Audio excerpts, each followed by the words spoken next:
This is Yard of Random Books, where I talk about the strange joys of abandoned books and other things that come my way, like the books I've been reading for Garbaugust, the month of reading trashy novels that many people across BookTube are engaged with. And I'm not sure if it's success or fail, really. I've read the ones I've finished, I don't think are ultimately very trashy, although they're good and interesting. Um, and the one that definitely is trashy, I couldn't finish. So diving in, I have read Spectros #1 by Logan Winters, Silverado, Spectros, which I've had for some time. I remember buying this in Edinburgh.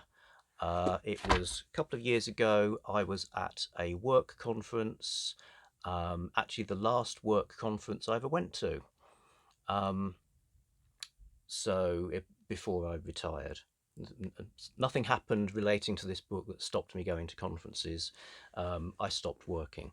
So at a conference, lunch break, wandering around the area near Haymarket and found a second-hand bookshop.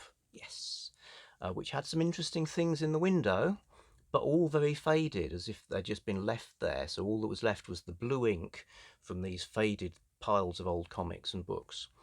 And I could sort of tell that this was really a, let's say, a bookshop that specializes in erotica. Um, has some other things, but ultimately it's a dirty bookshop. And you could, that's what it was. So I had one of those gamified moments we sometimes have in life where I had to evaluate the relative merits of going into the shop. Now, it was obvious I was from the conference: suit, lanyards with badges, a tote bag with the conference logo on it and conference stuff inside it, and mere yards from the conference venue where hundreds of my peers and colleagues from decades of working in my field were assembled, including several of my own team. So do I want the risk that those people will see me going into a dirty bookshop, like some person who is so besotted with salacious literature they can't even get through the lunch break without getting some? Um, or do I not go in and risk not finding whatever strange treasures there might be in the non-erotic part of the shop? Reader, I went in, obviously, otherwise it'd be a pretty lame story. And it was exactly what I expected. There was a normal bookshop at the front, a counter with a guy sitting at it, and behind that, through another door, like where the real business of the shop was happening. So staying demurely in the front, I found 3 out of the 4 Spectros books by Logan Winters, actually a guy called Paul Lederer, who wrote 100 or so westerns, mostly straight westerns, but this is a kind of genre fusion. So Spectros, a master magician in the Old West. Western wizardry! Exclamation mark.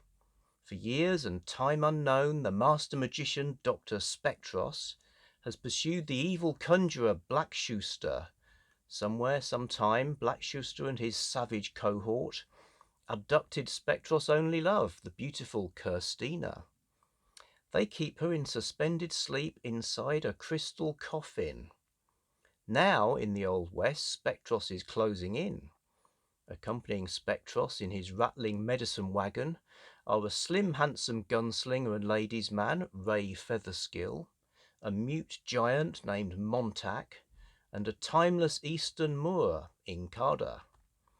There is also Spectros' magnificent silver-maned stallion, Kamsin. But Black Schuster cleverly eludes them, and Spectros is forced to use his ultimate weapon of wizardry.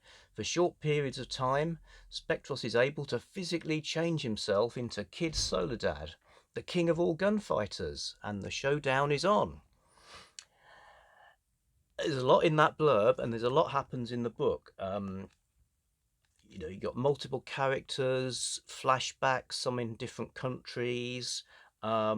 it feels like you're thrown into the middle of the story, and in a way you are, because actually, although this is number one, it's not the first story about Dr. Spectros and all of that gang.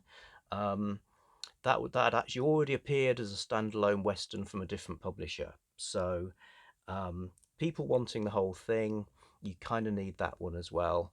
Um, and the Kindle versions that are now available still rectify all of that by making the first book, the literally first book, a book number zero before you get to number one.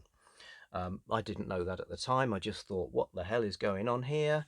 You got all these characters. It's very pulpy, you know. Those are. It is um, like a Doc Savage book with all the sort of crazy helpers with their special skills, that kind of thing. Um, the the plot. Remember this beautiful Kirstina in her suspended crystal coffin. So to keep her alive, the baddie has to use massive resources, another gamified thing. He's got to acquire chemicals and particularly silver to keep the kind of suspended animation gas working. So that means actually standard Western things happen, bank robberies and somebody trying to rob a mine claim off of a deserving widow. And it all feels like you're getting a proper Western and all this crazy fantasy stuff too. Um, Lots of people love these. I liked it a lot. I would read the others. Um, I Yeah, I felt as if it's got the story has a Western skeleton with fantasy flesh on it, and it almost like it wants to be a normal Western. But there's a magician trundling through the Wild West. He can now and again transform into Kid Soledad, means Kid Solitude, which is awesome. What's not to like? A Euromance novel from Mills and Boon, which I found in a Tesco charity shelf. I'd been looking for books on and off all day. Thought I'd lucked out really, and there was some charity books after the checkouts in a supermarket, um, with a book called Diamond Heart by Susanne McCarthy, a Euromance published in 1993. And I looked into this a little bit, and there are 12 Euromances, one for each country of the European community as it then was. You get a map of Europe with the countries numbered. So these are where you're going to get your stories from. You get more than that. You get a map. This one is the Netherlands one. It actually says Netherlands, um, and you've got the 12 stars of the European flag. One of those stars flying off, and sort of boom. There's the flag of this country. So man, I've got to get the rest of these. Um, Super interesting. There's an academic university library that has a set of these, just because it's so, it's a cultural thing that the Treaty of Maastricht that created the European Union spawned a bunch of romance novels, and really very prescient of Mills and Boons to try and do that. It was quite a big deal from what they were doing that year. They ran a survey, a Euromance survey, which got them some column inches with the results. So it's things like, people think Italian men are the most romantic, that sort of thing. Paris is the most romantic place to go. Um, yes, Euromance. You even get a fact file. You get 6 pages of information about Amsterdam in the back. So they they were exploiting a trend, just like, say, New English Library were exploiting a trends when they published books about skinheads and Hell's Angels. Perhaps Mills and Boon were doing it in a more sincere way. I contacted Susanne McCarthy on Twitter to ask her about how the Euromances came about, and they invited pictures from their authors. She was selected because she had recently been to Amsterdam, so they weren't just saying, "Oh, stick a few tulips in." They were finding some. They wanted some knowledge of the places to feature in the text. Um, yeah, Euromance. I feel like I've tapped into a whole little pocket of interesting stuff. This is the first genre romance I've ever read, and I enjoyed it very much. Um, as kind of popular sensational writing, it does a lot of the same things that a men's adventure book does, except instead of action scenes, you get the romantic, what I'd call steamy clinches. And steamy they are. I'd thought, in my mind, Mills and Boon had kind of siphoned off the sexy business into separate imprints. So I was expecting an actual regular Mills and Boon to be fairly chaste. Um, and it's not outrageous, but it's a bit more explicit than I expected, and also a bit more transgressive than I expected. Again, it's not the story of or anything, but it's sort of um, there's a bit of edginess to the sexual stuff. Um, so much so that when the twist comes and the romantic lead, so basically, you've got Charlie, who lives a wild child artist's existence, travelling Amsterdam's beautiful canals. That's a woman, Charlie, um, who meets Piet Den Uden, who, rich guy, suits, etc. Obviously native of the Netherlands, and it's a fraught relationship between them. He's got the impression that she's like super promiscuous. In fact, that's completely the opposite case. So in a way, it's kind of a classic plot of a sort of an injustice relating to the female protagonist. Um, but you sort of think, oh, they're going to get together. Then there's a twist where it's like, oh no, he was unfaithful. He's a bad man, and it's like they're not going to get together. I thought, well, that's it then. I was right to be suspicious of his forceful attentions. Um, but then, spoiler coming up, it twists again, and they do end up together. So it's yeah, spicy stuff. And I will be trying to get a few more of these. I'm particularly interested to see how the UK one works. Definitely an artifact of its time. I mean, look at the stonewashed jeans. Fantastic. So that was another one I finished. Is it trash? I would say it's again, it's not highbrow, it's not middlebrow. Um, it is exploitative in the sense that there's a trend that the publishers are pushing towards and tapping into. But it's interesting. It's a positive trend, rather than riffing on a public fear, it's taking something else. So we'll get back to those. What didn't I finish? MASH Goes to London is what I didn't finish.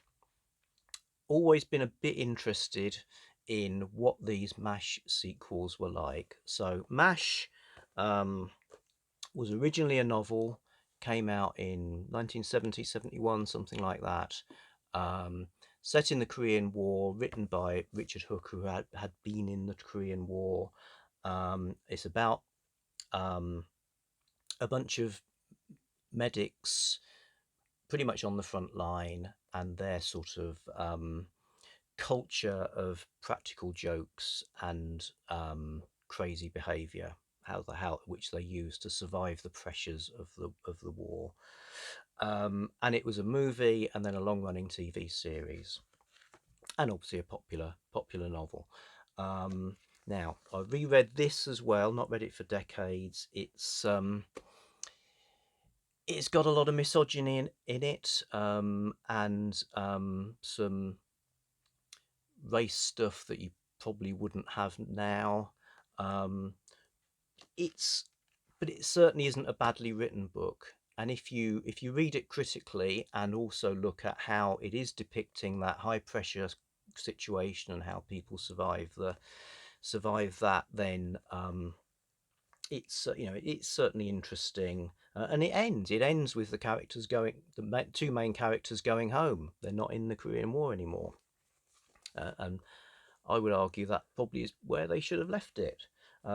But Richard Hooker wrote a sequel that I haven't read, called Mash Goes to Maine, and then jointly credited Richard Hooker and William E. Butterworth. You get another three, six, another seven at least.